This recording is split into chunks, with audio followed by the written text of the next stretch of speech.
Guillaume Bourgois est maître de conférence en études cinématographiques à l'Université de Grenoble. Il est l'auteur d'une thèse sur Olivera et cette thèse, vous me dites si je me trompe, cette thèse est aussi en résonance avec l'œuvre d'un poète portugais qui est Fernando Pessoa et d'un réalisateur français franco-suisse. Il tient à sa double casquette, qui est Jean-Luc Godard. Voilà. Et il a publié aux éditions de l'Incidence un petit livre qui s'appelle Angelica. Et si je le dis comme ça, c'est parce qu'à la fin, il y a un point d'exclamation. Et ce petit livre, on avait voulu faire une séance tout simplement de dédicace avec Guillaume Bourgois.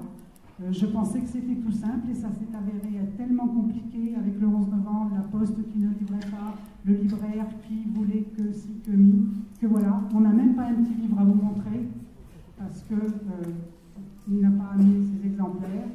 Donc voilà, je vous indique simplement à vous et à vos professeurs que ce livre existe, qu'il est sorti au mois d'octobre et que voilà, ça vous permettra aussi de retrouver des éléments pour analyser le film Angelica. En plus, il n'est pas cher, 12,50 €.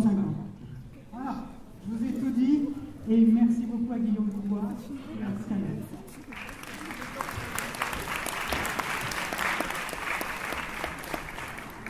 Alors bonjour à tous et bienvenue à cette séance. Je pense que Manuel d'Olivera serait ravi de vous voir aussi nombreux. Vous savez peut-être qu'il a souffert d'un vrai manque de reconnaissance toute sa vie de la part du public, en particulier du public portugais. Et sachez, peut-être que j'espère que ça vous fera plaisir, qu'il est très heureux que son film L'étrange affaire Angelica ait été choisi pour figurer au programme du baccalauréat. Mon intervention d'aujourd'hui est destinée à vous fournir des repères au sein de la filmographie olivérienne et à évoquer avec vous les principaux motifs et outils esthétiques utilisés dans L'étrange affaire Angelica. Donc mon intervention se veut donc une sorte de jeu de piste à travers la carrière du cinéaste et à travers le film. Alors pour faire une sorte de fiche d'identité d'Olivera, Olivera débute sa carrière à la fin des années 20, du temps du muet, et la poursuit encore de nos jours. Il est l'auteur de plus d'une trentaine de longs métrages de fiction et d'une vingtaine de courts et moyens métrages, pour la plupart documentaires. Considéré comme un opposant politique par le régime dictatorial de Salazar, qui, vous le savez peut-être, était au pouvoir au Portugal des années 30 jusqu'à la révolution des œillets du 25 avril 1974, il eut longtemps beaucoup de mal à tourner. Avec le retour de la démocratie, Olivera est entré dans la phase la plus riche de sa carrière et il tourne au rythme effréné de pratiquement un film par an à partir des années 90. Il réalise ainsi, c'est ce qui fait sa particularité, la plupart de ses œuvres à un âge où les cinéastes ralentissent d'habitude leur activité, puisqu'il a déjà plus de 80 ans lorsqu'il entre dans cette phase. Et il est surtout célèbre, j'imagine que vous le savez, pour être le seul réalisateur à avoir tourné un film au-delà de sa 100e année. Alors, lors de la préparation de l'essai que j'ai consacré au film que vous avez à étudier, j'ai essayé de trouver une sorte de notion clé qui traverserait l'ensemble de la filmographie du cinéaste, et il m'a semblé que tous ces films révèlent un attrait pour le mystère. Une phrase restée célèbre, prononcée par Olivera lors d'un entretien avec Jean-Luc Godard en 1993, met en lumière cet aspect. Olivera déclare, c'est une phrase très, très belle, « Ce que j'aime en général au cinéma, une saturation de signes magnifiques qui baignent dans la lumière de leur absence d'explication. » Alors bon, derrière sa dimension poétique, la formule révèle une idée simple. Là où certains cinéastes privilégient la clarté et cherchent à ce que tout soit immédiatement compris, Olivera préfère créer des films intrigants qui font appel à l'intelligence et à la capacité d'observation du spectateur, dans lesquels le récit et les événements sont montrés de manière à garder une part de mystère. Et l'histoire de plusieurs films olivériens tourne ainsi autour de mystères qui ne seront jamais totalement élucidés. Les personnages du couvent font par exemple des recherches afin de savoir si Shakespeare n'était pas d'origine espagnole, ou le film La Cassette commence par un vol énigmatique. Plus généralement, c'est, je en cet aspect qui vous intéressera, le cinéaste portugais utilise toutes les possibilités des outils d'expression propres au cinéma afin de composer des séquences mystérieuses. À la fin de Val Abraham, le principal personnage féminin meurt dans les eaux d'un lac. Sa mort n'est pas complètement montrée à l'image. À l'inverse, la caméra se concentre sur un détail du paysage, alors que s'entend en off sa chute dans le lac, et il devient ainsi impossible de savoir avec certitude si le personnage féminin s'est suicidé ou si elle est tombée dans l'eau par accident, et sa disparition se couvre d'un voile mystérieux. Et cet attrait du cinéaste pour le mystère est directement au cœur de l'étrange affaire Angelica. Tout d'abord, le titre du film ressemble à celui d'un récit policier et appelle implicitement à faire la lumière sur l'énigme que représente le personnage d'Angelica. De plus, en étant centré sur les amours entre un vivant et le fantôme d'une jeune femme, il s'inscrit d'emblée dans le genre fantastique, genre mystérieux par excellence, puisque, aussi bien en littérature qu'au cinéma, le genre fantastique repose le plus souvent sur une incertitude quant à savoir si les phénomènes surnaturels observés ou vécus par les personnages sont réels ou non. Alors maintenant, afin de présenter justement les diverses dynamiques au sein de la filmographie d'Olivera, je vais entamer une sorte de trajet historique à travers sa carrière. Donc son premier film, que vous avez pu voir, Doro Faina Fluvial, est très différent de ses œuvres futures. Comme vous avez pu le découvrir, le style cinématographique d'Olivera se caractérise par une certaine fixité et une durée importante des plans, alors que c'est tout le contraire dans Doro Faina Fluvial. Alors cela s'explique parce qu'à la fin des années 20, un nouveau genre cinématographique fait son apparition, et c'est un genre qui a beaucoup fasciné Olivera, c'est ce qu'on appelle la symphonie urbaine. Alors qu'est-ce que c'est qu'une symphonie urbaine? Une symphonie urbaine consiste à assembler des images documentaires afin de retracer 24 heures de la vie d'une ville en ayant soin de montrer l'impact des machines et des nouveaux moyens de communication sur la vie des citadins. Après avoir vu la première œuvre de ce nouveau genre, qui s'appelle Berlin, symphonie d'une grande ville, du cinéaste allemand Walter Ruttmann, Olivera décide de réaliser une symphonie urbaine sur la ville de Porto, qui se concentrerait sur l'activité autour du Douro, le fleuve de la ville, et il tourne le court-métrage Doro Faina Fluvial de 1929 à 1931. Le film est intéressant car il mêle deux approches complémentaires de l'espace traité. Par rapport à Berlin, symphonie d'une grande ville, Doro Faina Fluvial accorde plus de place aux sentiments des travailleurs filmés, à leur fragilité, et se veut plus humaniste, tout en montrant, à l'aide d'un montage, vous allez le voir, extrêmement rapide, qui assemble machines, moyens de locomotion et êtres humains, l'interaction entre ces différents éléments qui réagissent à l'unisson comme les parties d'un même monstre mi-homme, mi-machine. Alors par la suite, comme beaucoup de réalisateurs de l'époque, à commencer par Charlie Chaplin, Olivera s'est fermement opposé à l'arrivée du cinéma sonore, qu'il voyait comme une menace, puisqu'il lui semblait que l'arrivée du parlant ferait perdre au 7e art sa spécificité d'art du montage et de l'image, et le condamnerait à devenir du théâtre filmé, c'est-à-dire que désormais, selon la conception d'Olivera à l'époque, les cinéastes se contenteraient de filmer des discussions comme l'on pouvait en voir sur la scène d'un théâtre. Et sa position va radicalement changer par la suite. Après quelques courts-métrages, dans lesquels le montage est encore utilisé de façon massive, Olivera semble prendre conscience de la richesse de l'utilisation de la voix humaine au cinéma, avec Aniki Bobo, sorti en 1942. Le film est animé par une volonté de donner un rôle important à la parole humaine, et en particulier aux façons colorées de parler, à travers la gouaille et l'accent de Porto des jeunes acteurs principaux.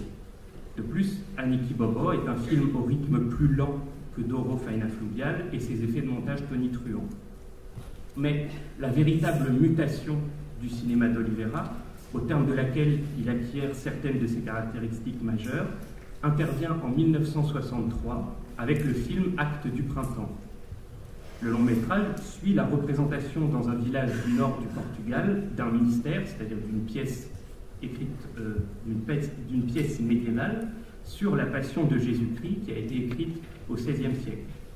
Les plans sont longs afin d'accorder une place centrale à la déclamation du texte par les villageois comédiens qui le psalmodient et donnent ainsi souvent l'impression de le chanter. Et avec ce film, c'est ça qui est important, Olivera se rend compte qu'il n'y a pas d'opposition radicale entre parole et image, comme il le considérait lorsqu'est apparu le parlant. Le texte, récité par les villageois, utilise de nombreuses métaphores tirées de la Bible et ne cesse de faire naître des images dans l'esprit du spectateur, ce qui signifie que la parole renforce les capacités du cinéma en tant qu'art de l'image. Et justement, afin de nourrir des films par lesquels il veut exploiter toute la puissance du langage, Olivera se tournera fréquemment vers la littérature pour trouver ses sujets d'inspiration, et il a composé, au fil de sa carrière, une des filmographies comptant le plus de transpositions littéraires. Actes du printemps révèle en parallèle un changement crucial dans le rapport qu'entretient Olivera avec le théâtre. Alors que l'art de la scène représentait l'ennemi absolu du cinéma, Olivera cherche désormais à rapprocher le plus possible ses films d'une forme de théâtre filmé, afin de souligner la puissance du verbe des comédiens. Le mystère médiéval d'Actes du printemps est ainsi montré comme si la caméra occupait la place d'un spectateur venu assister à la représentation, et les plans deviennent sensiblement plus longs que dans les œuvres olivériennes précédentes, afin que la déclamation ne soit pas perturbée par des effets de montage. Par leur couleur vive, leur composition et l'économie de gestes des comédiens, de nombreux plans du film sont des hommages à la peinture italienne de la Renaissance. Selon Olivera, pour devenir un art littéraire, au service de la richesse de la parole, le cinéma doit non seulement se rapprocher du théâtre, mais également de la peinture. Les plans doivent être fixes et le plus immobiles possible, afin que se fasse pleinement entendre le texte. Alors donc, pour illustrer mon propos, je vais maintenant vous passer une très belle séquence d'Actes du printemps, tirée de l'épisode de la Scène, c'est-à-dire le dernier repas de Jésus en compagnie de ses disciples, extrait grâce auquel vous saisirez bien le travail d'Olivera sur la lumière et la picturalité des plans, ainsi que le rapprochement avec le théâtre. Alors je tiens tout de suite à m'excuser, puisque le film est très difficile à trouver, et je ne dispose que d'une copie sous-titrée en italien, mais ne vous inquiétez pas, je vais commenter la séquence au fur et à mesure pour que vous la compreniez. Et de toute façon, alors peut-être que je suis dans une salle de mécréants totaux, mais normalement, la scène est un épisode que vous êtes censé connaître. Alors bon, vous allez voir, je vais accompagner, je vais vous dire ce qui est dit pendant que ça passe. On va faire une petite séance de catéchisme maintenant. Et donc je vous laisse avec cet extrait d'Actes du printemps de 1963. Donc, la personne qui est debout, c'est Jésus. À table, ce sont ses disciples.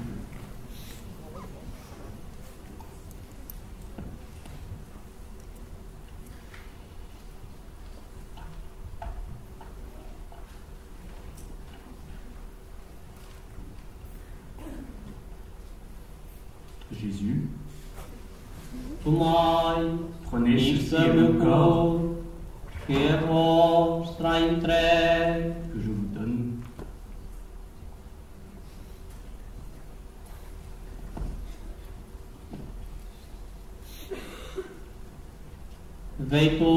Buvez ceci est mon sang. Vous voyez la particularité de la façon de déclamer le texte des comédiens, qui est le psalmodique comme traditionnel en texte religieux. En vérité, je vous dis, ne soyez pas tristes, mais je cours un grand danger. Celui qui mange avec moi,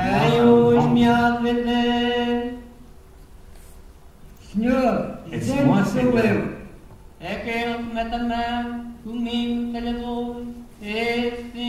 Celui à qui je remets un couteau va me trahir. Est-ce moi, Seigneur? Lui, c'est Judas. Voilà, donc il le désigne comme celui qui va le trahir. Va faire ce que tu as promis.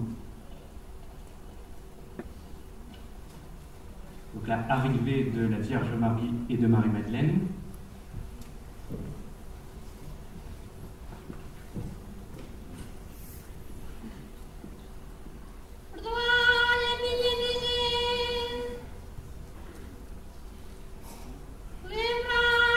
Pardonnez-moi, rappelez-vous de moi dans votre gloire. Va en paix, ne pêche plus.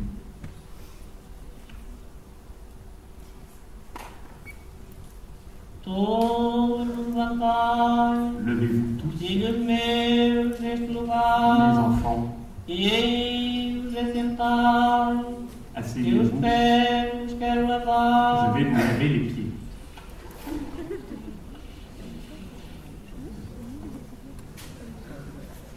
Donc voilà, juste l'extrait que je voulais vous montrer. Donc vous voyez cet art de la composition olivérien, avec ces plans qu'il a, par exemple, qui font penser au Caravage ou à des peintres de la Renaissance. Donc cette importance ici, ce qui n'était pas du tout le cas dans Taureau Faena Fluvial, de la parole. Tout le système du film est organisé pour donner vraiment le rôle central à la parole de ces villageois qui interprètent donc ce mystère médiéval. Alors, avec ce film donc de 1963, Actes du printemps, Oliveira s'affirme comme le père du cinéma moderne portugais. Alors, si l'on entend par moderne, un type de cinéma qui a bouleversé les codes traditionnels du 7e art. Vous le savez peut-être, l'une des grandes caractéristiques de la modernité, lorsqu'on parle de modernité au cinéma, est d'avoir brouillé les frontières entre le documentaire et la fiction afin de contrer un modèle hollywoodien jugé trop narratif. Si cette frontière avait déjà été sensiblement remise en question dans Taureau Faena Fluvial, Actes du printemps va plus loin et se présente comme un film entre documentaire et fiction du début à la fin. En effet, le mystère médiéval d'Actes du printemps ne nous est pas montré directement. Vous avez une longue séquence d'introduction qui fait apercevoir Oliveira lui-même organisant des prises de vue, moyen par lequel le cinéaste révèle que le film est à la fois une fiction qui correspond au contenu du mystère représenté et un documentaire sur la représentation de ce mystère dans un petit village portugais. Alors il faut savoir, Oliveira a pour habitude de différencier, de distinguer deux notions, ce qu'il appelle le public et ce qu'il appelle le spectateur. Pour lui, les réalisateurs hollywoodiens s'adressent au public, c'est-à-dire à un ensemble de gens qu'ils imaginent écervelés et tentent de manipuler, alors qu'un bon cinéaste s'adresse à des spectateurs, c'est-à-dire à des êtres qu'il imagine dotés d'intelligence et avec lesquels il ne doit pas tricher. C'est pour cela qu'il produit dans Actes du printemps et dans la majorité de ses films une distanciation entre le spectateur et l'œuvre. Il parsème ses films d'éléments rappelant au spectateur qu'il se trouve face à une œuvre d'art et non face à des événements réels. Et il a recours pour cela à divers procédés. Par exemple, les séquences dont je vous ai parlé, dans lesquelles il se montre au début d'Actes du printemps, les regards caméra des personnages de Francisca, par lesquels les personnages donnent l'impression de prendre conscience qu'ils sont regardés par un spectateur, mais surtout l'utilisation d'un type de jeu très particulier. Je pense que vous avez été sensible à ce type de jeu que l'on trouve chez Oliveira, parce qu'Oliveira fait en sorte que ces acteurs n'aient pas du tout un jeu réaliste. Ils doivent être le moins expressif possible ou être le moins proche de la réalité possible, comme pour souligner qu'ils sont des acteurs qui jouent dans une pièce ou dans un film.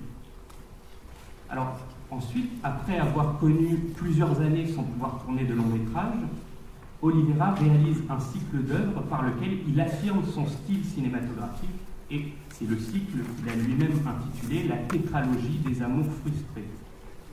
Réalisé entre le début des années 70 et le début des années 80, les 4 œuvres du cycle sont toutes des adaptations d'ouvrages littéraires portugais et offrent 4 variations autour d'une même idée empruntée au romantisme du XIXe siècle. Alors cette idée, c'est que les amants, en quête d'un amour absolu, ne pourront jamais être heureux, et ce n'est qu'en s'unissant dans la mort qu'ils donneront un sens à leur histoire. Alors c'est pas très gai, mais c'est sur cette idée que repose toute la tétralogie des amours frustrés.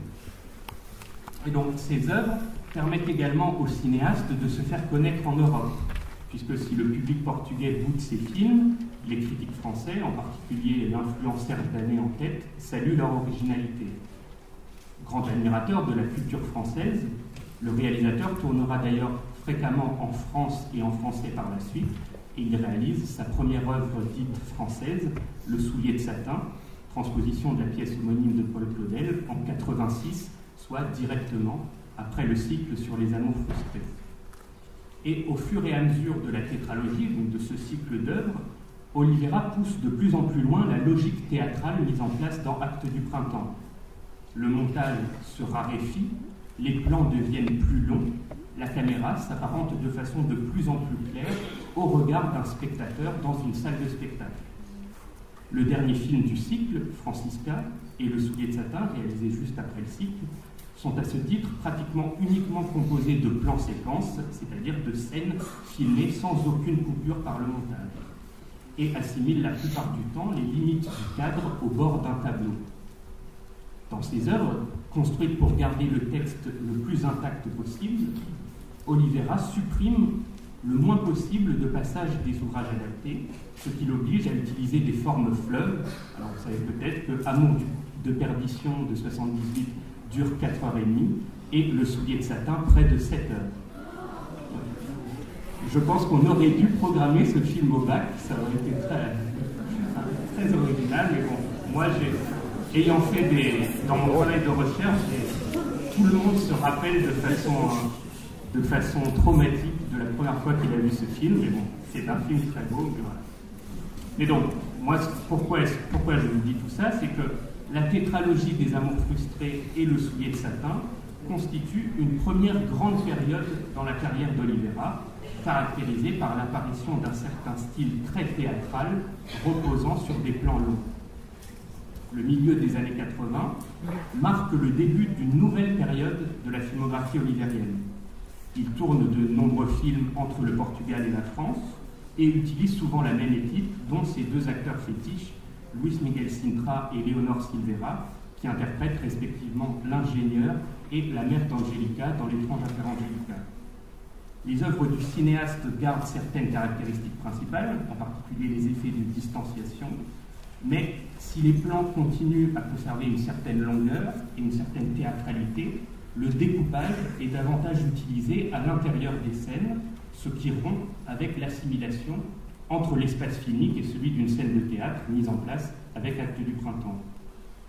Alors qu'Oliveira cherchait dans ses œuvres des années 60 au milieu des années 80 à garder le texte le plus intact possible, à lui être extrêmement fidèle et n'adapter qu'un ouvrage littéraire par film, il s'accorde une plus grande liberté dans cette seconde période.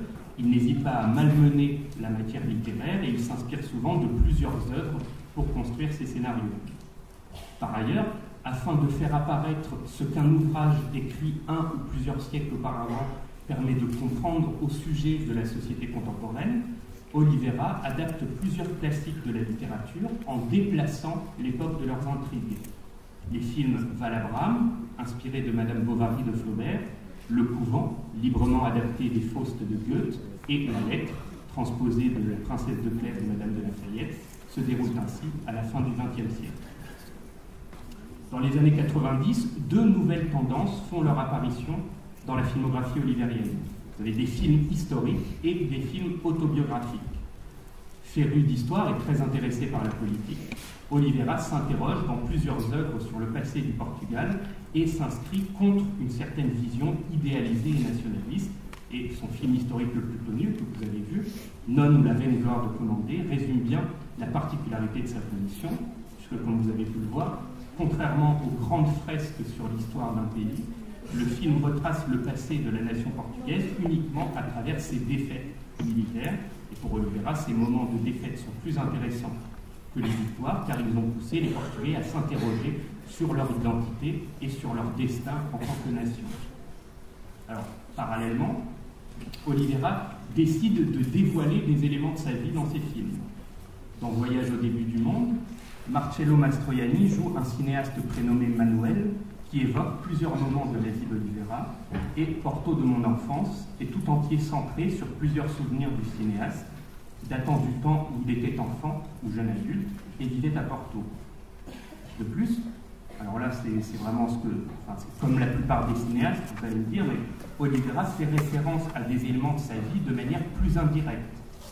Par exemple, dans certaines séquences de Christophe Colomb l'énigme de 2007, le couple de personnages principaux est interprété par Manuel d'Oliveira lui-même et sa femme, et lorsqu'ils évoquent leur relation, ils parlent aussi bien de celle entre les personnages que de celle entre Oliveira et sa femme. Et pourquoi je dis tout ça, c'est que cette évocation voilée de l'existence du cinéaste atteint son apogée avec L'étrange affaire Angelica. Le scénario du film s'inspire d'un événement de la vie du cinéaste. Dans les années 50, à la demande de la famille de sa femme, il avait dû prendre en photo une jeune femme qui venait de mourir avec un Leica, soit exactement le même appareil que celui qu'utilise Isaac, le personnage principal de L'étrange affaire Angelica. Le cinéaste, à ce moment-là, lorsqu'il a dû prendre sa photo, s'est trompé dans les réglages et la photographie qu'il a prise laissait apercevoir le corps de la jeune femme dédoublé, comme si son âme s'échappait de son corps. De plus, le personnage principal est juif et Oliveira s'est toujours demandé s'il n'avait pas des origines juives. En effet, le nom de famille du cinéaste, donc il s'appelle Manuel de Oliveira, et Oliveira signifie Olivier en portugais. Or, les juifs portugais, contraints de changer de nom pour échapper aux persécutions, notamment lorsque l'Inquisition sévissait au Portugal, et ils ont souvent adopté des noms d'arbres comme nom de famille, et du coup Oliveira s'est toujours demandé si son nom ne révélait pas une origine juive. Et enfin, l'acteur principal, Ricardo Trepa, n'est autre que le petit-fils d'Oliveira. Donc vous voyez, à travers cette triple assimilation du personnage principal à un double de lui-même, le cinéaste laisse entendre qu'il a essayé d'imaginer ce qu'aurait été sa vie si le spectre de celle qu'il a prise en photo dans les années 50 lui avait souri au moment où il a déclenché son appareil.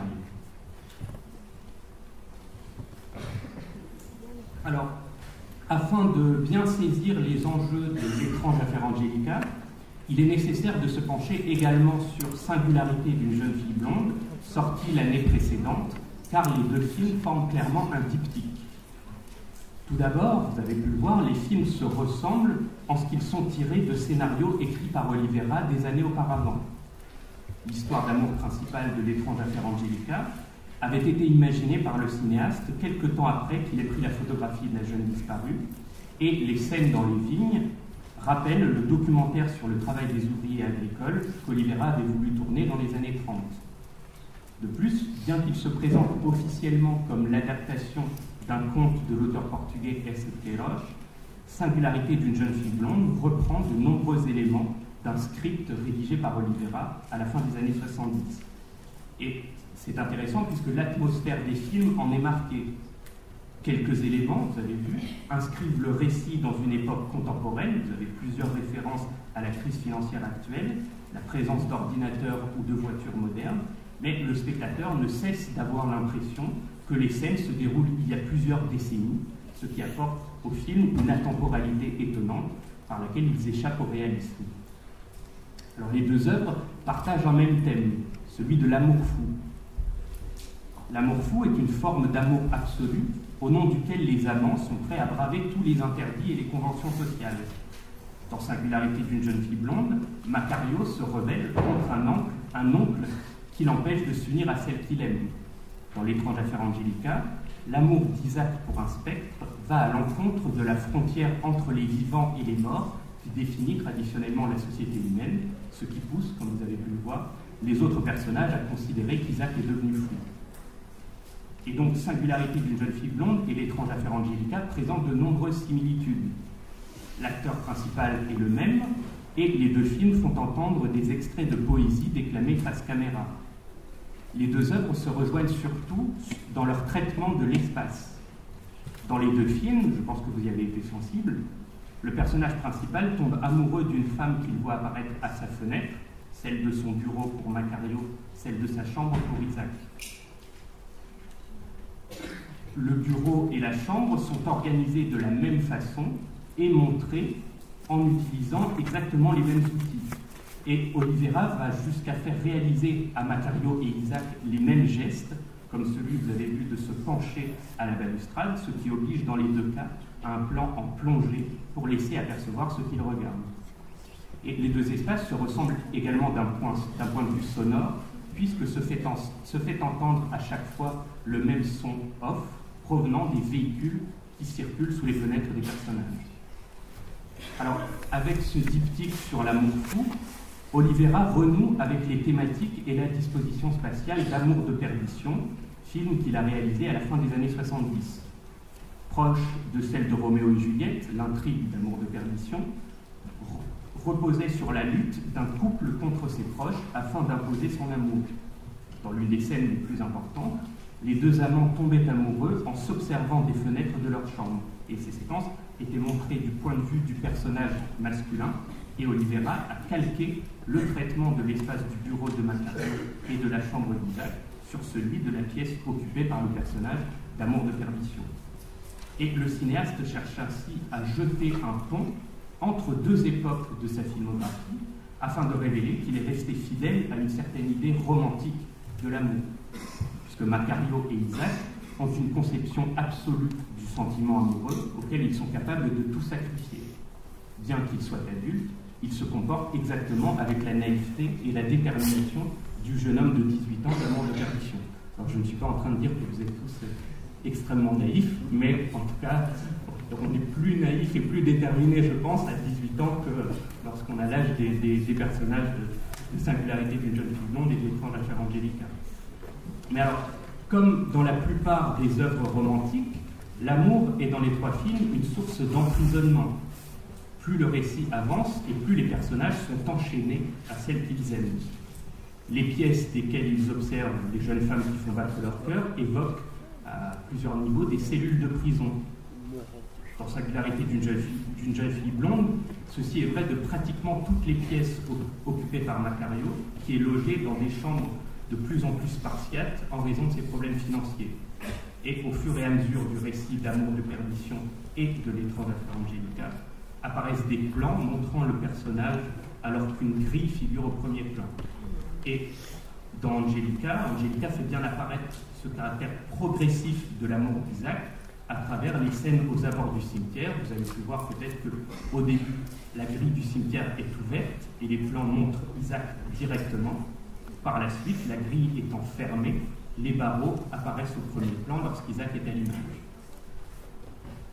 En tant que volet d'un diptyque sur l'amour fou, Singularité d'une jeune fille blonde et l'étrange affaire Angélica se définissent à la fois par leur similitude et leur différence.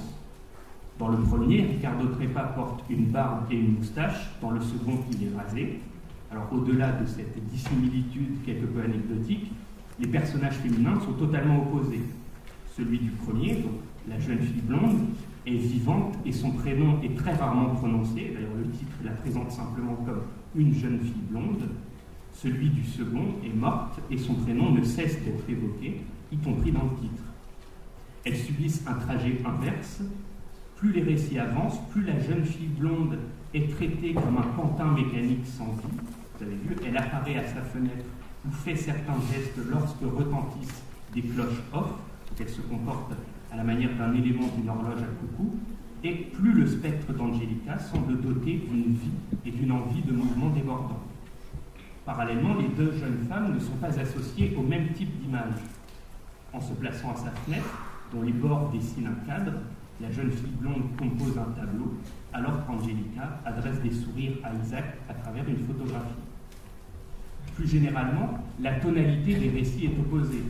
Singularité d'une jeune fille blonde est très grinçant, là, l'étrange affaire Angélica est plus mélancolique, et les intrigues s'achèvent de façon opposée. Macario quitte celle dont il était amoureux après avoir découvert qu'elle était kleptomane. En mourant, Isaac rejoint Angélica pour l'éternité. Les films se singularisent également sur le plan musical, puisque dans Singularité d'une jeune fille blonde, la seule musique entendue est in et il s'agit d'un morceau pour A. L'étrange affaire Angélica est traversée par deux morceaux pour piano qui se font entendre off. Il me semble que c'est en termes musicaux qu'il faut considérer le diptyque composé par les deux œuvres. Singularité d'une jeune fille blonde et l'étrange affaire Angélica sont deux interprétations musicales aux tonalités opposées sur le même thème de l'amour. Alors, avec le personnage principal de photographe dans l'étrange affaire Angélica, Olivera livre une réflexion sur sa conception de l'artiste et sa place dans la société humaine. Dans la première version du scénario, la question de l'origine juive du personnage principal donnait lieu à une interrogation sur la Seconde Guerre mondiale.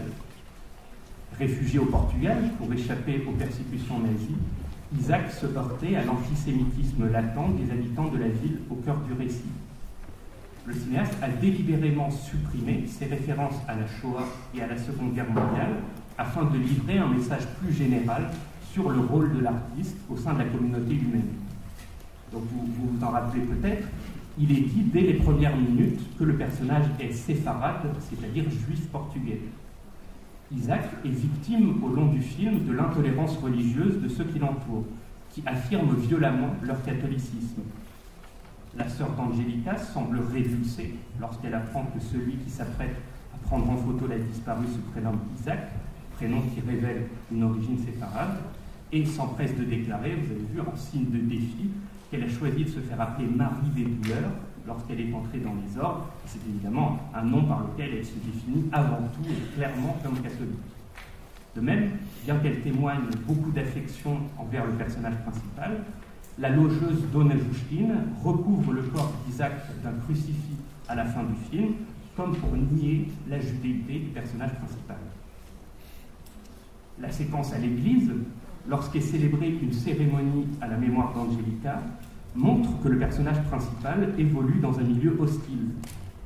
Des raccords regards laissent apercevoir les éléments qui retiennent l'attention d'Isaac, et tous ces éléments renvoient de près ou de loin à une forme d'antisémitisme.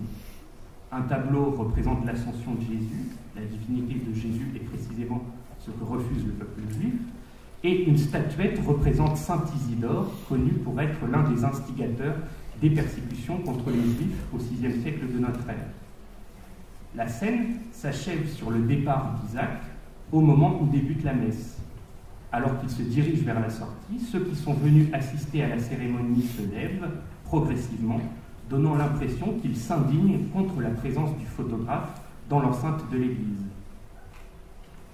Et donc, à l'échelle du film, Isaac est progressivement traité comme un paria. Son comportement est considéré comme de plus en plus étrange et dérange ceux qui le côtoient. Même si c'est de sa propre initiative qu'il refuse de s'asseoir à la table du petit déjeuner de la pension, la construction d'une série de plans sur lesquels il apparaît de face alors que les autres personnages sont de profil et dans lesquels la perspective le fait paraître plus grand que les autres personnages, symbolise une exclusion grandissante d'Isaac. Conséquence et de l'hostilité des personnages à son encontre et de l'amour naissant du photographe pour le spectre d'Angelica. Et si vous revoyez la scène, dès son entrée dans la pièce, Isaac est associé par le montage d'Olivera à un élément perturbateur au niveau filmique. Alors qu'un plan montre les autres personnages, une coupure a lieu pour donner à voir son arrivée dans la salle, ce qui brise l'unité des pensionnaires du plan précédent.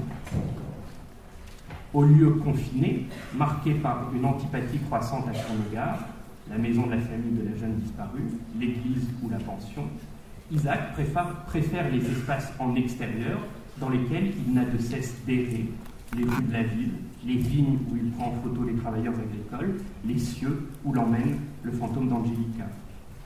Il devient ainsi une figure de juif errant, ce personnage condamné selon la légende à parcourir la surface du globe et à ne jamais trouver le repos. Alors vous le savez peut-être, la légende du juif errant est à l'origine antisémite. C'est en conséquence d'une offense au Dieu catholique que le personnage est condamné à errer et l'histoire justifie donc une haine envers les juifs.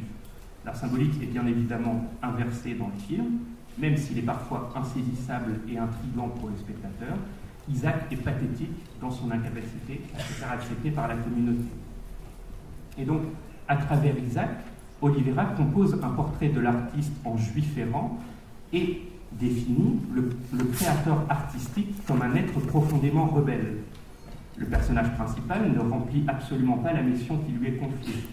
Non seulement il prend des libertés par rapport aux indications de la mère d'Angelica au moment de prendre la jeune morte en photo, il va même jusqu'à demander l'éclairage, de changer l'éclairage, mais il ne réalisera jamais les copies et les agrandissements demandés par cette dernière. Il se pose implicitement en artiste contre une certaine utilisation sociale de la photographie. Et en tant qu'artiste, il est doté d'une sensibilité différente de celle des autres personnages, ce qui le pousse à s'intéresser à ce que les autres méprisent et en révéler la beauté, à commencer par le travail archaïque des ouvriers agricoles. Dans plusieurs séquences, vous avez pu le voir, le champ de la caméra montre ce que fixe l'objectif d'Isaac et on entend off le déclic de l'appareil, par exemple lors des scènes dans les vignes ou lors de la seconde scène à l'intérieur de l'église. Ces plans incitent le spectateur à prendre conscience de la richesse du spectacle qui s'offre à lui.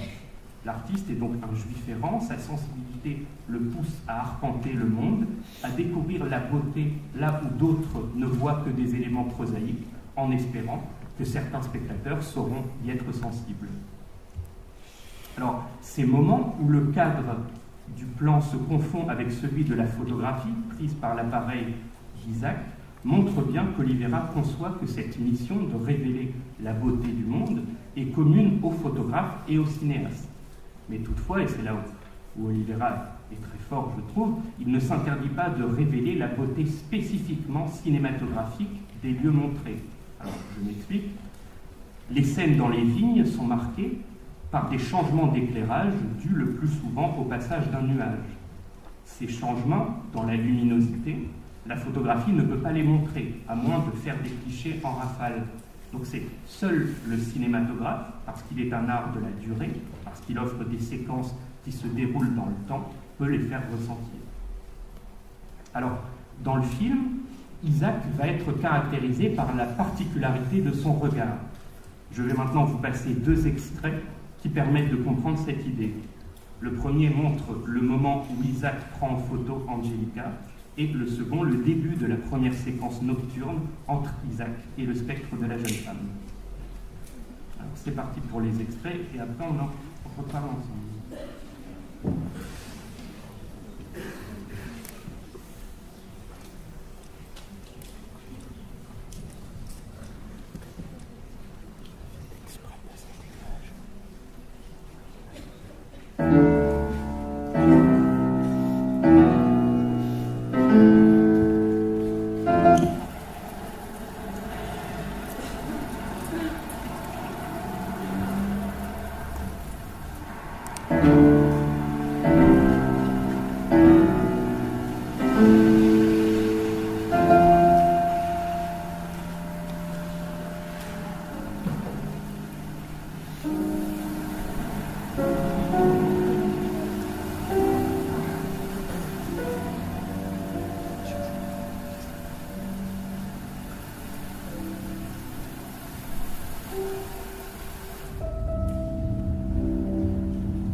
Acompanhe-me, por favor.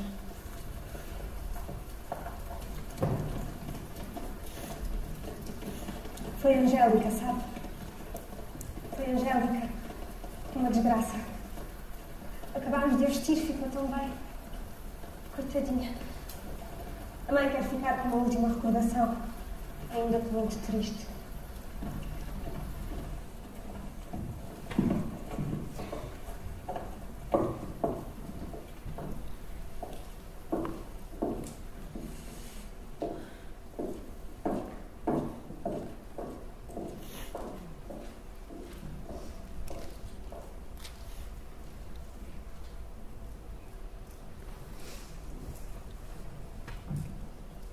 Angélica é minha irmã, sabe?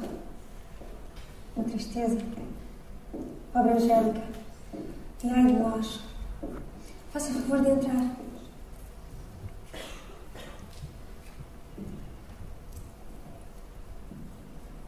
É o meu irmão António. Sua mulher está com as senhoras junto de Angélica. Mas as suas filhas já estão a dormir. Os meus sentidos pésamos. Uma fatalidade. Tão jovem, casada há tão pouco tempo. O marido está inconsolável. A Angélica está na sala, lá mesmo ao fundo. Venha.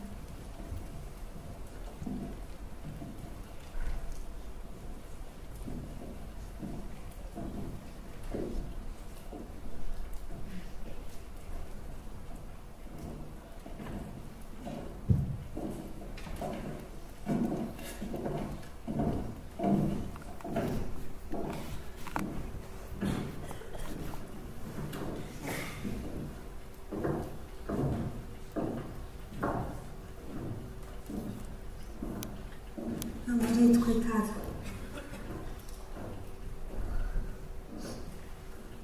Senhor fotógrafo, como se chama? Isaac. Isaac? Sim, Vous avez la réaction, très très sympathique. Meu nome é Maria das Dores. Bah, Sou irmã da falecida Angélica e uma cristã devota. O hábito logo se vê tratar-se de uma freira. Pessoalmente, nada tenho contra isso, senhora freira. Ainda bem. Assim sinto-me mais confortada. Vamos então às fotos.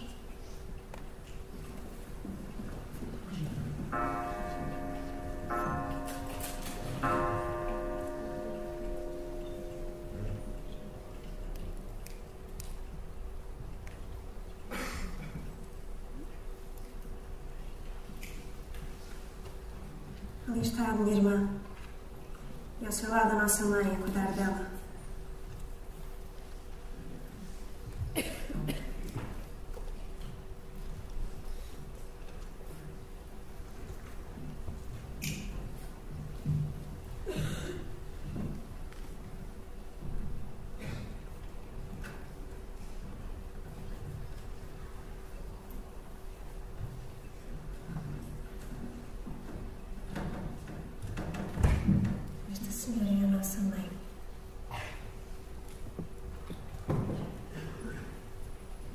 Os meus sentimentos.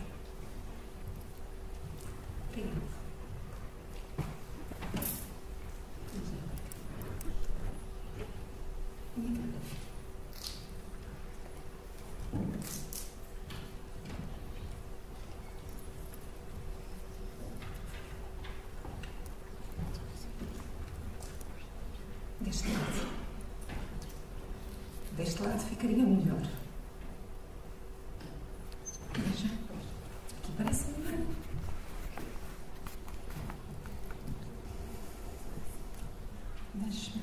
Deixo a escolha ao seu critério artístico.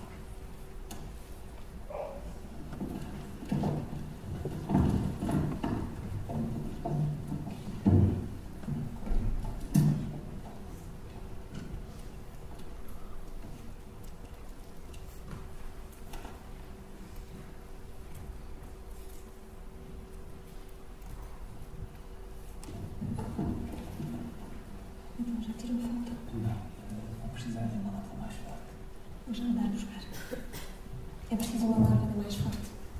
Pode ir buscar, por favor. Vou sentar-se um pouco.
assim? Agora está.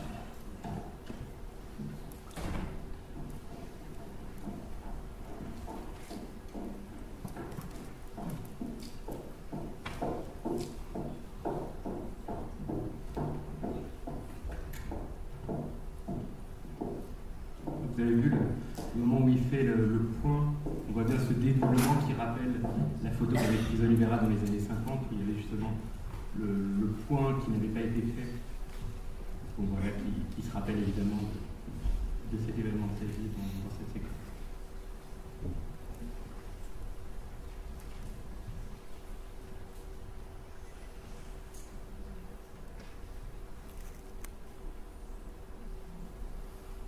Voilà, le fantôme souriant d'Angelica.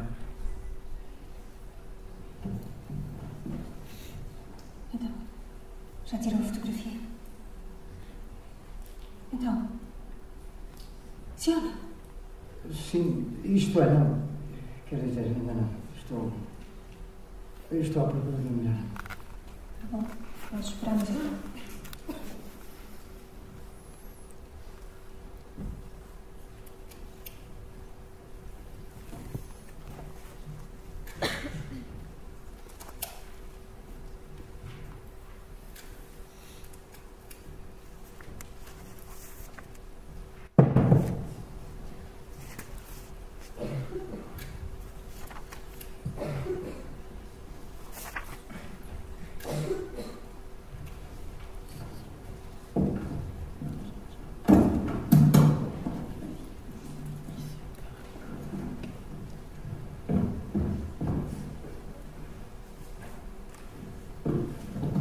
Voilà, là, je vais vous passer un deuxième extrait, mais là qui va être très court, par rapport à celui-là qui était un peu long. Alors, attendez que je le retrouve.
Voilà les effets spéciaux olivériens qui apparemment vous ont fait rire, me sont dit, lorsque vous avez vu le film pour la première fois.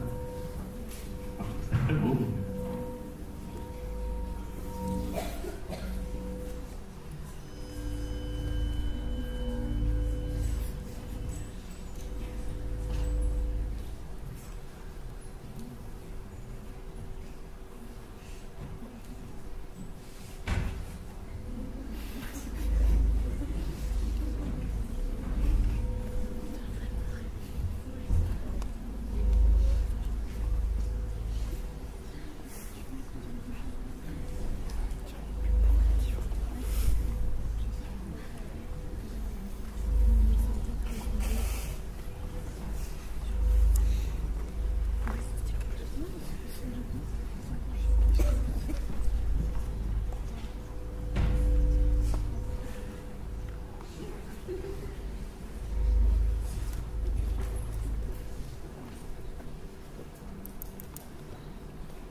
le début du premier extrait introduit l'idée que je veux vous faire comprendre, puisque donc, le trajet en voiture représente le moment où le personnage principal part à la rencontre de l'être surnaturel qu'est Angelica. Et si l'on analyse les directions dans lesquelles regarde Isaac, on s'aperçoit qu'il commence par regarder droit devant lui, puis vers le hors-champ sur la gauche de l'image. Dès ce passage, le fait de regarder hors-champ traduit la particularité du regard du personnage, ce que renforce le second extrait que je vous ai passé. En effet, lors de la première scène dans laquelle le fantôme d'Angelica rend visite au personnage principal, celui-ci, après s'être réveillé, se lève et se poste devant le miroir de sa chambre. Un détail semble attirer son attention dans le coin de la glace et il fixe un point hors champ que le spectateur ne peut donc voir. Advient alors un changement d'axe et le plan suivant permet de découvrir ce qui monopolisait l'attention du personnage, c'est-à-dire l'espace où se trouvent les photographies grâce auxquelles va apparaître le fantôme de la jeune femme. Depuis au moins Alice au Pays des Merveilles et sa suite de l'autre côté du miroir, le miroir représente un moyen de passer dans une dimension surnaturelle. Dans la scène, pour accéder au monde surnaturel des esprits derrière le miroir, le personnage principal doit avant tout regarder hors du cadre, en direction du hors-champ. Quelques minutes plus tôt, la construction du dernier plan, au cours de la nuit où Isaac prend la morte en photo, suggérait déjà que celui qui veut entrer en contact avec Angelica doit regarder hors des limites du cadre. Comme vous l'avez vu, l'habit blanc de la jeune femme apparaît dans un angle de l'image, et donc pour l'apercevoir, il serait nécessaire de regarder hors champ, ce que n'aura de cesse de faire Isaac au long des séquences. Le personnage principal est ainsi défini comme celui qui ose regarder vers le hors-champ, au-delà de ce que voient habituellement les autres. Puisque dans l'étrange affaire Angelica, il me semble que par leur interaction, le champ, c'est-à-dire ce que l'on voit à l'image, et le hors-champ, la portion de réel qui est hors de l'image, symbolise souvent la réalité qui nous entoure et le monde surnaturel des esprits. Quand il entre pour la première fois dans la demeure de la famille d'Angelica, Isaac est frappé par un détail hors des bords du cadre, détail dans lequel il devine une présence surnaturelle, ce qui amène un raccord regard en contre-plongée sur l'un des éléments du mur.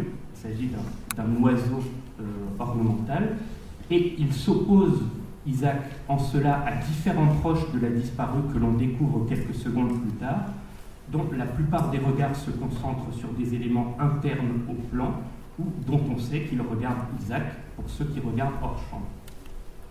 Par la suite, dans les scènes où il se trouve parmi d'autres êtres humains, Isaac semble fréquemment en contact avec une entité hors du cadre. Oliveira fait en sorte de ne plus montrer ce que regarde le personnage, afin de souligner qu'il touche une réalité invisible aux autres personnages, qui ne doit donc pas être montrée directement dans ces passages, mais uniquement suggérée.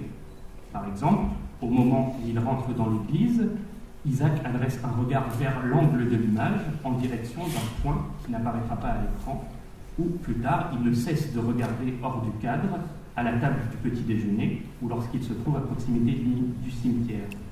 Il est opposé sur ce point aux autres personnages, puisque lorsque d'autres personnages regardent un élément hors champ, le spectateur sait forcément ce qu'ils aperçoivent.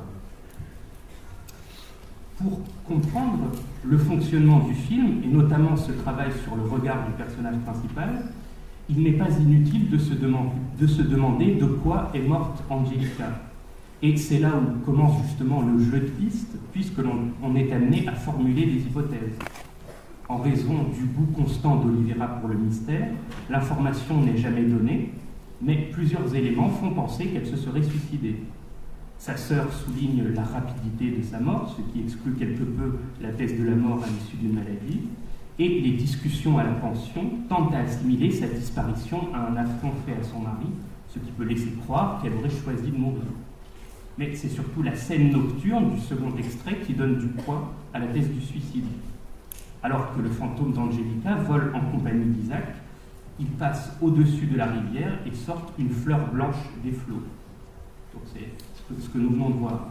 Et au-delà de la similitude entre la couleur de la fleur et les habits d'Angelica, le plan est construit de façon symétrique afin de donner l'impression que la jeune femme se regarde dans un miroir lorsqu'elle survole cette fleur, ce qui laisse entendre qu'Angelica se serait suicidée en se jetant dans les eaux du Douro.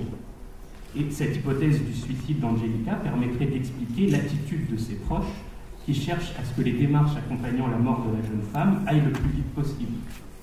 En tant que bons catholiques, ils considèrent le suicide comme un grave péché et espèrent que leurs prières sauveront l'âme de la défunte. Alors de plus, je ne sais pas si vous l'avez remarqué, mais un rapport étrange intervient au moment où Isaac entre pour la première fois dans la demeure familiale de la disparue. Après que soit montré l'oiseau, c'est-à-dire le détail au mur qui attire l'attention du personnage principal, puis la stupéfaction d'Isaac, vous avez un plan en contre-plongée qui fait apercevoir un plafond.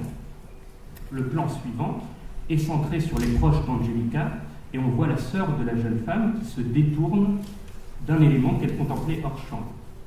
On aurait tendance, a priori, à assimiler l'image montrant le plafond à un plan subjectif qui accompagnerait le regard de la religieuse. Or, cela est impossible car cette dernière s'était tournée vers le détail qui attirait l'attention du photographe. L'image est en fait un plan subjectif, si l'on peut dire, du point de vue du cadavre d'Angelica, car il est filmé à partir du canapé qu'occupe le corps de la jeune femme qui se trouve dans la pièce adjacente. Et quelques minutes plus tard, lorsqu'il prendra la photographie, Isaac se retrouvera à l'intérieur de ce plan. Il me semble que ce n'est pas par hasard si les ouvriers agricoles sont petits, au nombre de 7, et qu'ils chantent en travaillant.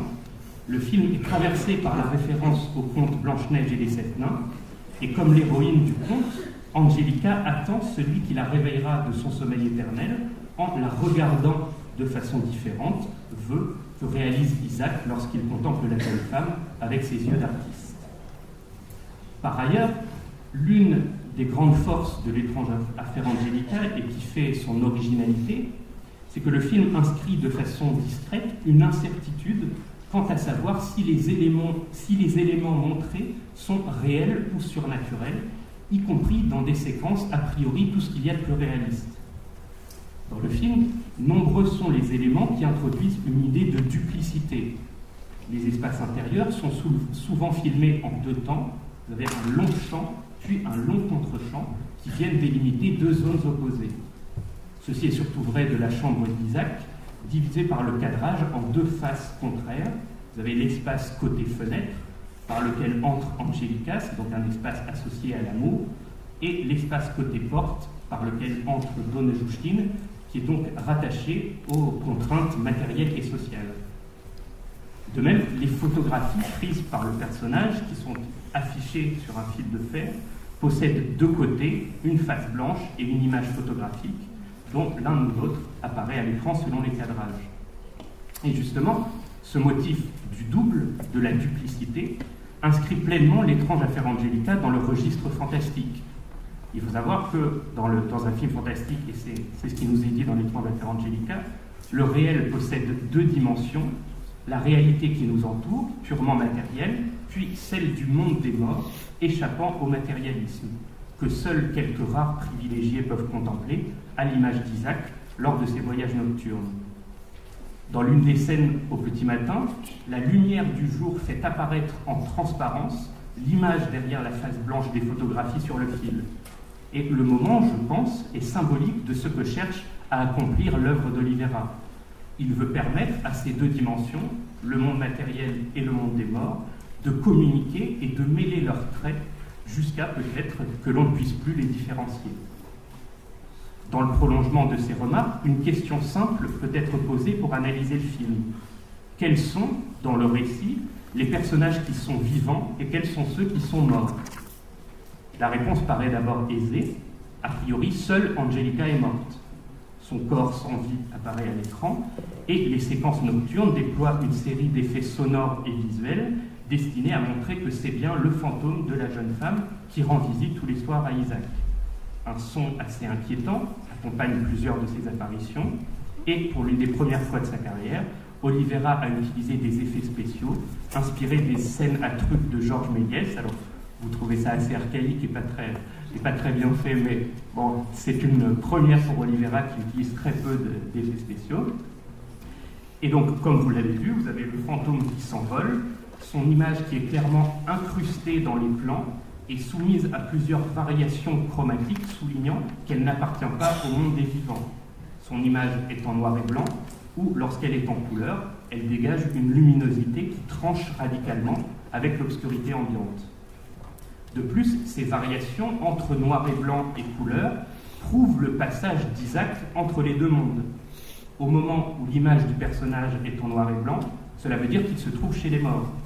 Lorsqu'il enlace Angelica pour partir voler au-dessus de la ville, ou lorsqu'il la rejoint dans la dernière séquence, son image passe ainsi de la couleur au noir et blanc, et dans la dernière scène, son image est même dédoublée, son corps en couleur se trouve chez les vivants, et son esprit en noir et blanc dans le monde des morts, ce qui signifie donc qu'il quitte le réel habituel pour s'aventurer dans une dimension surnaturelle.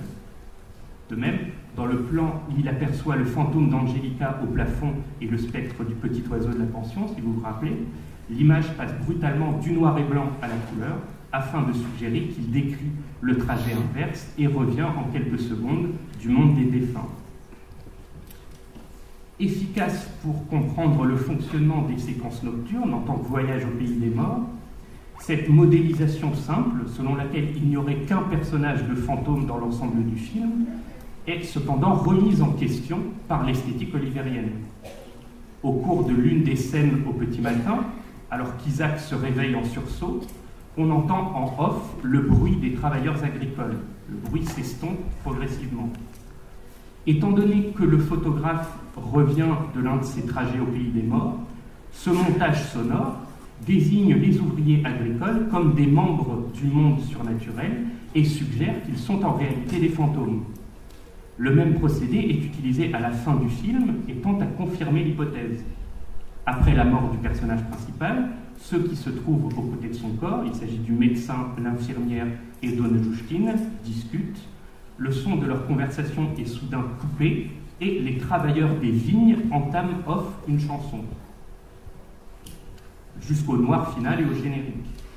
Le son symbolise la mort d'Isaac et son passage définitif du monde des vivants à celui des morts, dont les ouvriers agricoles font donc pleinement partie, selon cette hypothèse. Et plusieurs autres détails poussent à considérer que le groupe de travailleurs agricoles est composé de fantômes. Tout d'abord, la crainte qu'ils inspirent à Dona Jushkin lorsqu'elle les voit en photo, l'utilisation évidente d'une incrustation par un effet spécial pour obtenir les images photographiques des ouvriers, c'est-à-dire exactement le même effet spécial que celui faisant apparaître le spectre d'Angelica, ou encore la chanson qu'entonne leur chef, dont les paroles évoquent l'emprise du temps et décrivent une créature aux habits déchirés, ce qui est une caractéristique des fantômes dans l'imaginaire traditionnel. Et ce qui est intéressant, c'est que les séquences dans lesquelles intervient Angelica et celles dans les vignes sont en tout point opposées. Les premières sont nocturnes, Isaac communique avec un seul autre personnage, elles utilisent des trucages et se caractérisent par une grande mobilité de la caméra, dont les multiples panoramiques accompagnent les volutes des personnages à travers les airs. Les secondes, donc celles dans les vignes, sont diurnes, Isaac se trouve face à un groupe, elles se veulent volontairement réalistes, font un usage économe des mouvements de caméra et ont davantage recours au montage. L'opposition entre les séquences est surtout une opposition quant à la tonalité musicale dominante. Les scènes de nuit sont associées à la sonate numéro 3 pour piano de Chopin, grave et mélancolique, qui vient appuyer la dimension romantique de l'amour entre Isaac et Angelica. Celles de jour sont associées à une mazurka, également composée par Chopin, dont le rythme vif souligne l'énergie des travailleurs, et à la chanson des ouvriers, qui reflète le caractère répétitif de leurs tâches. Ces séquences redéfinissent le fantastique. Non seulement les passages avec le spectre d'Angelica dégagent une douceur et une plénitude inhabituelles. Dans les films fantastiques traditionnels, les scènes lors desquelles interviennent des fantômes cherchent davantage à provoquer la peur ou l'angoisse, mais les passages dans les vignes poussent à considérer donc comme surnaturels des moments a priori absolument réalistes. Et les deux types de séquences montrent donc deux facettes complémentaires du fantastique. Alors, film où le monde et le réel sont doubles, L'étrange affaire Angelica offre une structure intéressante pour ce qui est de ses personnages qui fonctionnent pour certains comme des doubles opposés. Premièrement, vous l'avez peut-être remarqué, deux types de fleurs sont disposés à proximité du corps d'Angelica dans le salon du domaine de sa famille. Vous avez des fleurs blanches et des fleurs roses. Au long du film, le fantôme de la jeune femme sera assimilé à une rose blanche, celle qu'elle sort en compagnie d'Isaac des eaux du taureau et celles qui circuleront dans plusieurs pièces de la pension. Or, l'un des personnages féminins est comparé à une fleur rose. Il s'agit de la pensionnaire Donna Rose, dont le nom signifie Mademoiselle Rose et dont les habits portent parfois cette couleur. Donna Rose et Angelica partagent plusieurs caractéristiques. Elles ont sensiblement le même âge, des longs cheveux blonds, et le bleu du châle de Donna Rose rappelle la couleur du canapé sur lequel est étendu le corps d'Angelica. Mais elles se définissent avant tout par ce qui les oppose.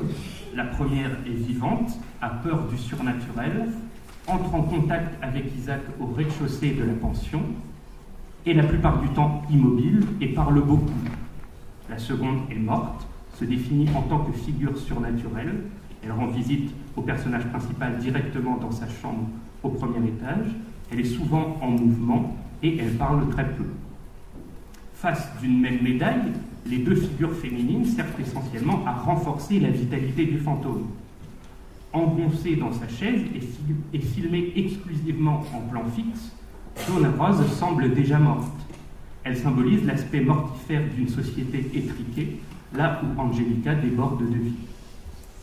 Deuxièmement, il faut envisager ensemble deux personnages masculins, Isaac et le docteur Mathias, l'un des pensionnaires de Donna Justine. Le second est calme, âgé et bien intégré à la table du petit déjeuner. Le premier est jeune, soumis à de violents changements d'humeur et s'exclut volontairement du groupe des pensionnaires. Ce qui est intéressant, c'est qu'ils démontrent tous les deux une curiosité pour le surnaturel. Isaac en tombant sous le charme du fantôme d'Angelica, et Mathias à travers les discours scientifiques qu'il développe, dans lesquels il mentionne la possibilité de faire la lumière sur les phénomènes les plus mystérieux. Il me semble que les personnages incarnent chacun une facette de Manuel de Oliveira lui-même. Isaac représente l'homme romantique et fougueux qu'il était dans les années 50, au moment de l'événement qui lui inspira le scénario d'Angelica, et le docteur Mathias, dont le prénom, vous l'aurez peut-être remarqué, reprend les deux premières lettres de celui d'Oliveira, Mathias Manuel, le sage féru de science et de religion qu'il est devenu au début des années 2000 et qui ne cesse d'évoquer avec calme et malice les grands mystères de l'univers lors des entretiens qu'il accorde pour la sortie de ses films. Oliveira opère dans ce film un travail complexe sur la temporalité, donc sur le temps, que je vais maintenant évoquer. Par de discrètes interférences, le cinéaste fait du temps une question cruciale pour comprendre les liens entre le cinéma, la photographie et le fantastique. L'étrange affaire Angelica interroge les rapports entre le cinéma et la photographie, puisque tout en étant photographe, Isaac devient malgré lui une figure de cinéaste, puisque l'image de la jeune femme qu'il crée prend vie et offre au spectateur un plan animé. Les deux arts ont cette place centrale car ils partagent, selon Oliveira, une même dimension fantastique. Dans l'ouvrage qu'il consacre à la photographie, le grand critique et théoricien de la littérature Roland Barthes considère que la photographie repose sur une perturbation temporelle. Alors ne soyez pas effrayés par le nom de Roland Barthes, je vais vous expliquer, c'est finalement assez simple ce qu'il nous dit.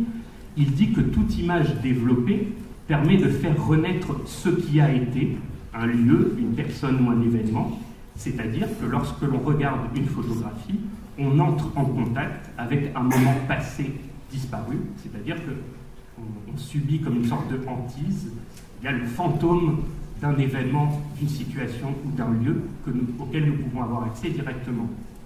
Et bien évidemment, en raison de sa racine photographique, une séquence cinématographique s'obtient en faisant défiler 24 photos en une seconde, et par sa capacité à faire revivre sur l'écran, au moment présent de la projection, des morceaux de vie appartenant au passé du tournage, le 7e art se caractérise également par une dimension fantastique. La photographie d'Angelica qui prend vie illustre bien évidemment ces capacités fantastiques des deux arts. Ce sont les pouvoirs combinés du cinéma et de la photographie qui permettent à Angelica de revenir dans le temps et de se comporter vis-à-vis d'Isaac comme si elle était toujours vivante. En raison de cette oscillation fréquente entre passé et présent, le fantastique est souvent un genre extrêmement mélancolique qui affirme la toute-puissance du temps et la nostalgie des choses passées. Si elle est présente dans le film, la tonalité mélancolique est cependant sans cesse contredite, notamment par la joie qui se dégage des séquences entre Isaac et le spectre d'Angelica, ou l'humour de plusieurs passages. Alors, humour, moi, il y a beaucoup de séquences qui me font rire. Après, je ne sais pas si vous avez été sans film, mais je pense que le personnage, par exemple, de Dawn Justine est clairement un personnage comique. Mais bon, ça, je laisse ça à votre appréciation.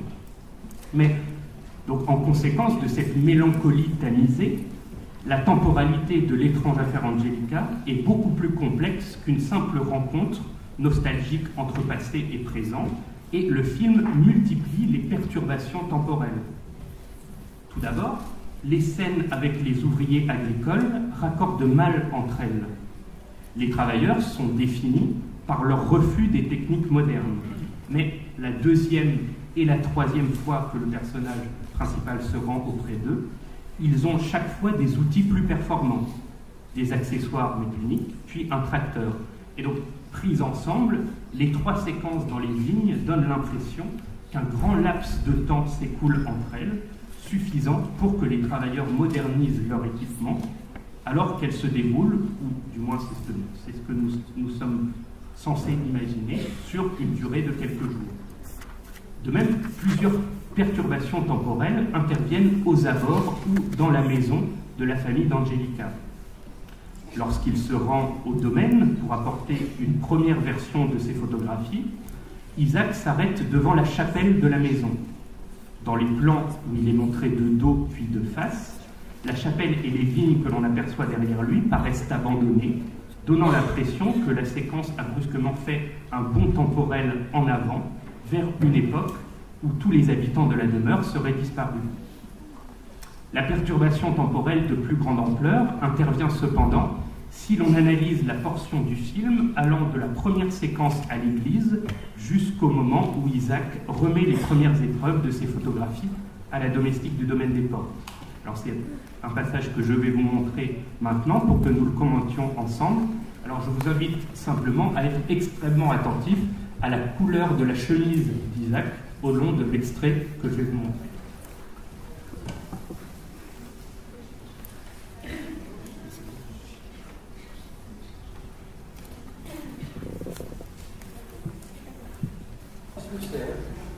Ainda há pouco dei umas bolas. Deus Nosso Senhor proteja pela sua grande caridade.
Que tem, e vós, criações de antes, que enviais por celestiais, enviais estranhos. Anjo, Abri-me as portas dos céus, que a minha noite é minha e em mim é Deus.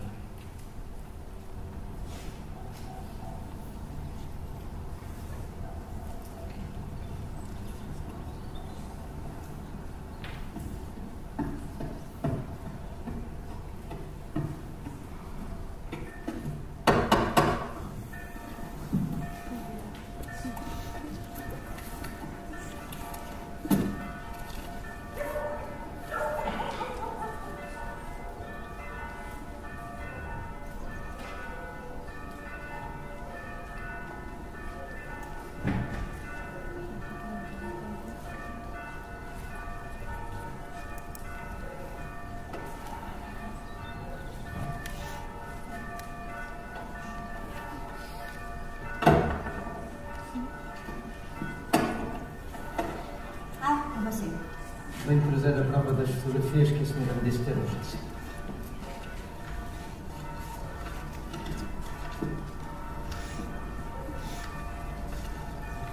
Espera.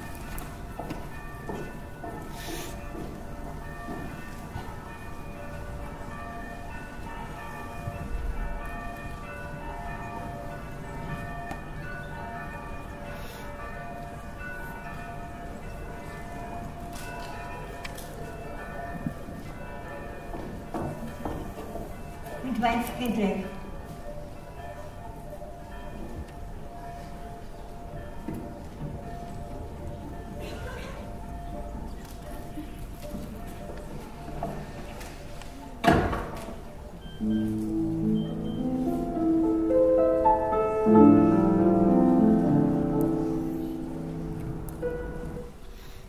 Je profite juste avant de continuer pour dire deux choses par rapport à ces personnages. Je vous ai dit qu'il y avait plusieurs personnages qui fonctionnaient comme des couples opposés. Vous avez également, mais j'ai pas eu le temps d'en parler, ce personnage de domestique qui est construit à la fois en parallèle et en opposition avec Dona Justine, qui tient la pension dans laquelle séjourne Isaac. Il faut juste savoir aussi, alors ça c'est pour votre information, qu'en fait le film dans son titre originel s'appelle O Estranho Caso de Angélica, ce qui veut dire l'étrange cas d'Angélica et non l'étrange affaire Angélica comme cela a été traduit.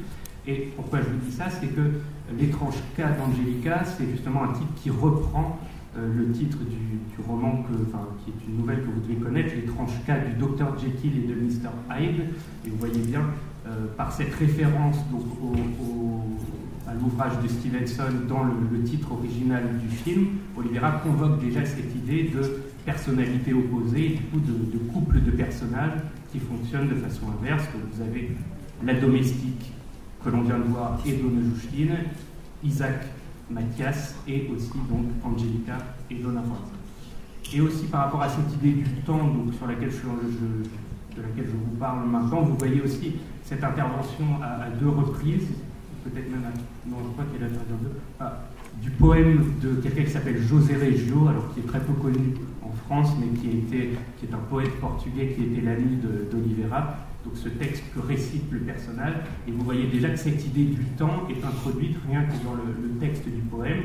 Le poème dit qu'il faut donc les créations du passé, fuyez les trajectoires auxquelles vous êtes enchaînés. Donc on voit bien qu'il y a l'idée, rien que par le texte de ce poème, d'introduire une sorte de perturbation temporelle au sein du film. Alors, mais maintenant, pour ce qui est de l'extrait que je viens de vous montrer, donc entre les deux points qui définissent le déplacement du personnage, vous avez donc le personnage principal qui passe par les vignes et s'arrête quelques instants devant la chapelle appartenant à la famille d'Angélica. Les scènes sont toutes diurnes, toutes de jour, et semblent même se passer la même journée, ou du moins elles sont montées afin de le faire croire au spectateur.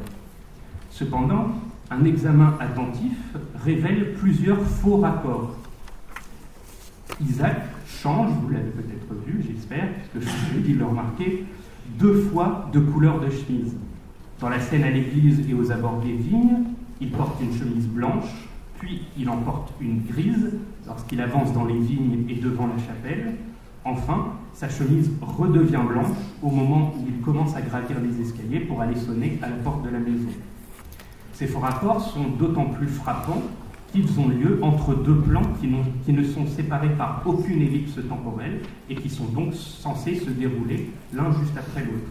Alors ces faux raccords, ils servent à deux choses. Déjà, avec ce dont je vous ai un peu parlé, l'apparition de la modernité au cinéma, le faux raccord va devenir un procédé très utilisé pour rappeler au spectateur qu'il se trouve face à une œuvre d'art et non face à la réalité, mais c'est aussi, évidemment, pour inscrire une sorte de perturbation temporelle. On a l'impression que finalement, ces scènes que l'on croyait se dérouler juste l'une après l'autre, peut-être se déroulent à des moments différents. Donc c'est une manière d'inscrire une perturbation temporelle et aussi de reconduire quelque chose du fantastique à l'œuvre dans le film.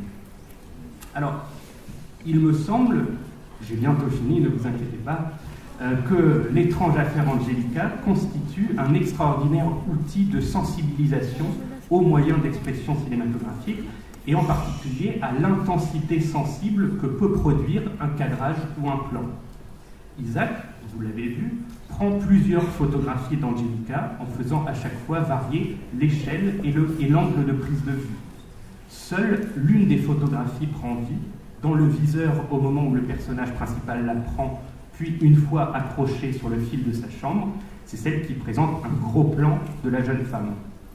Olivera signifie ainsi que le gros plan possède pour celui qui le contemple une intensité sensible incomparable à celle des autres échelles de cadrage. C'est en vertu de cette puissance du gros plan qu'Isaac, et avec lui le spectateur, a l'impression de pouvoir saisir la vie derrière le masque de la mort. Et alors de ce point de vue, je vous renvoie, si vous avez l'occasion, je vous renvoie à un très beau documentaire d'Agnès Varda qui s'appelle Agnès de ci-de-là, dans lequel la cinéaste Agnès Varda est allée rencontrer Olivera, et elle parle justement de ce moment où le personnage d'Angelica se réveille, et elle le compare à une séquence d'un film que vous connaissez peut-être, qui s'appelle La Jetée de Chris Marker, qui est pratiquement uniquement composé de photographies. Il y a juste un plan en mouvement, qui est un plan dans lequel vous avez un personnage féminin qui va s'éveiller. Et donc, Varda nous dit que ce qui est très beau dans La Jetée et dans L'étrange affaire Angelica, c'est que Olivera et Marker considèrent que le gros plan est l'outil par lequel on peut donner le maximum d'ampleur à la beauté féminine, et donc c'est pour ça qu'ils l'utilisent. Alors, photographe cinéaste, Isaac est également dans le film une figure de monteur. En disposant les photographies d'Angelica ainsi que celles des ouvriers sur un fil, il compose une séquence cinématographique étrange à laquelle les lents travelling latéraux apportent un début de mouvement. À travers le montage d'Isaac, Olivera crée un assemblage dont l'étrangeté révulse Dona Justine, mais qui permet de tisser des liens entre les images d'Angelica et celles des ouvriers. Alors que les premières sont censées montrer une morte, le sourire de la jeune femme et la luminosité de son teint font penser qu'elle est bien vivante, alors qu'elles sont censées montrer des personnages réels, les secondes tentent à s'éloigner d'une forme de réalisme, car les gestes des ouvriers, qui dressent comme ça leur bêche, évoquent ceux de la faucheuse. Le montage brouille les frontières entre les deux séries d'images, qui mêlent leurs caractéristiques et acquièrent une grande instabilité. Pour conclure, dans L'étrange affaire Angelica, Olivera développe une réflexion sur l'histoire du cinéma et il s'interroge sur l'éthique de sa pratique en tant que cinéaste. Par l'utilisation d'effets spéciaux rudimentaires, inspirés des œuvres de Méliès, donc l'un des pionniers du cinéma, pour les séquences de voyages nocturnes, et l'utilisation d'incrustations numériques pour les photographies accrochées dans la chambre du personnage principal, le film se place au croisement entre le cinéma primitif et le cinéma extrêmement contemporain.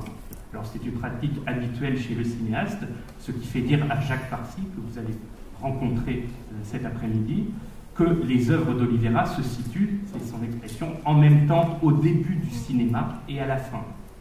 Le cinéaste portugais dessine ainsi une courbe entre les premiers temps du 7e art et la fin des années 2000, destinée à montrer que le cinéma a toujours eu pour mission de montrer des situations et des événements incroyables, que ce soit des fantômes qui volent ou des ouvriers agricoles que l'incrustation transforme en créatures surnaturelles. Le film cache en outre de nombreuses références à des œuvres olivériennes précédentes. Au long de sa carrière, et en particulier avec l'histoire d'amour entre Isaac et un spectre, Olivera n'a cessé de suggérer l'existence de créatures et de sphères fantastiques. Et il me semble qu'il se demande, dans L'étrange affaire Angelica, avec sincérité et humilité, s'il a bien eu raison de pousser ses spectateurs à croire en l'existence d'autres réalités. Merci beaucoup.